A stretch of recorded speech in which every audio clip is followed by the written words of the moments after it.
qui a été menée contre la négation du droit dans notre pays. Je voudrais réitérer nos félicitations au peuple de Guinée, qui a été à la hauteur du défi. On a empêché que le coup de force soit perpétré. Il n'y a pas eu d'élection. Les gens l'ont fait avec un esprit de sacrifice admirable. Ils ont sacrifié même leur vie pour la défense des acquis démocratiques dans notre pays.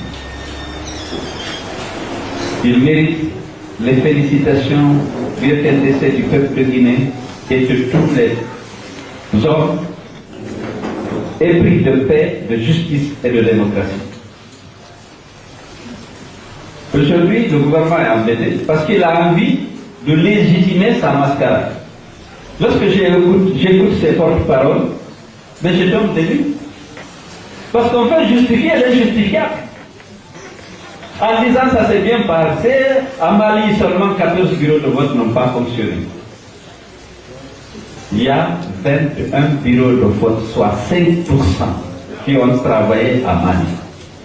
5% des bureaux de vote, de 10 à Balaki, tous les autres, il n'y a pas eu d'élection. Mais ils affirment, ils sont sans scrupules. Les contre-vérités proférées par le MATD, mais c'était révoltant. Là-bas, il n'y a pas eu d'élection dans aucune sous-préfecture.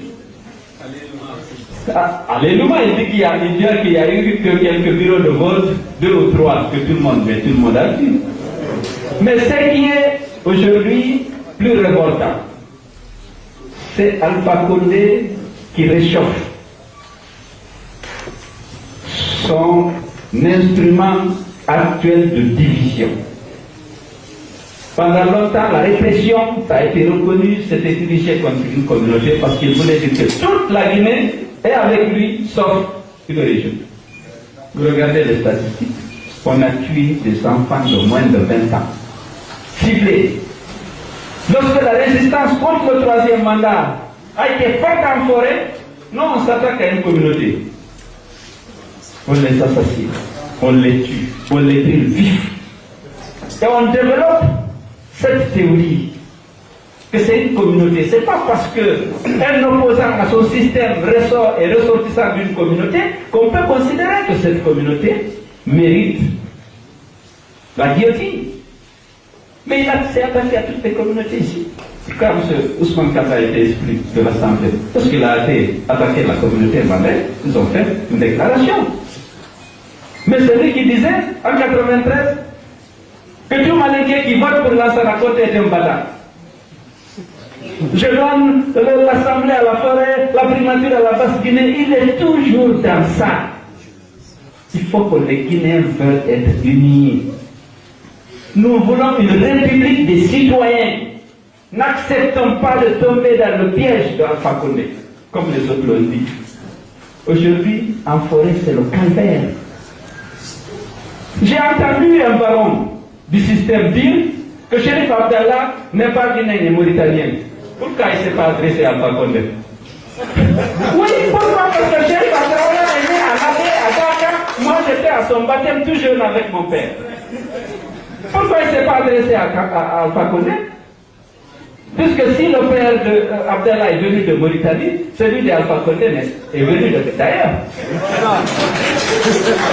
Nous n'avons pas besoin de faire la Guinée généreuse, l'a accepté sans jamais lui opposer l'origine de ses parents. La Guinée l'a adopté, finalement toute la Guinée l'a adopté, on ne lui a jamais opposé ça. On a même dit, on lui a dit, bon, tu es le baron, tu es né ici, pour faciliter les choses. Mais lui, il est en train de nous diviser, on ne peut pas lui accepter ça. Il a trouvé les Guinéens unis. Parfois, dans la souffrance et dans la joie, il faut que nous restions unis. J'ai toujours dit le problème de l'unité nationale, c'est Alpha Condé. Il n'y a pas de problème, hein? C'est lui. Et désormais, il faut qu'on se mobilise. Et pour mettre fin à sa dictature qui met en cause non seulement les acquis démocratiques, mais l'unité de notre nation.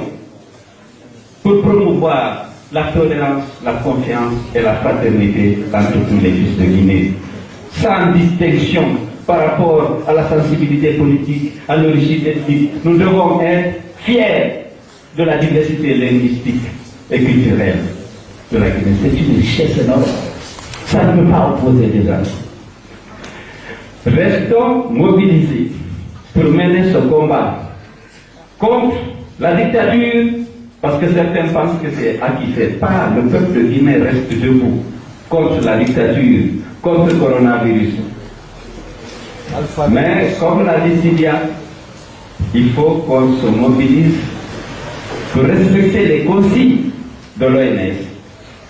Il n'y a pas de médicaments encore pour ce fléau-là. Il faut que nous-mêmes, nous prenions en charge. Il ne faut pas compter sur ce gouvernement. Aujourd'hui, si on ne prend pas les dispositions, tous les hôtels que les promoteurs ont des difficultés à rentabiliser risquent d'être transformés en hôpitaux. Parce que vous avez vu l'Europe avec toutes les capacités scientifiques, hospitalières, une population éduquée, ils ont des difficultés à arrêter la propagation du virus. S'ils viennent chez nous avec les familles nombreuses, les contacts, les marchés, c'est catastrophique. Prenons nos responsabilités. Il s'agit de sauver la Guinée. On peut la sauver de la dictature que si on la sauve en tant qu'entité, en tant que nation, en tant que population. Et ça, c'est notre responsabilité de tous. On sait qu'il ne faut rien attendre de ce gouvernement, parce que ce n'est pas sa préoccupation. La préoccupation de Alpha Condé, c'est le pouvoir. Sinon, il n'aurait même pas organisé sa mascarade, alors que la Guinée était sous la menace de la propagation du coronavirus.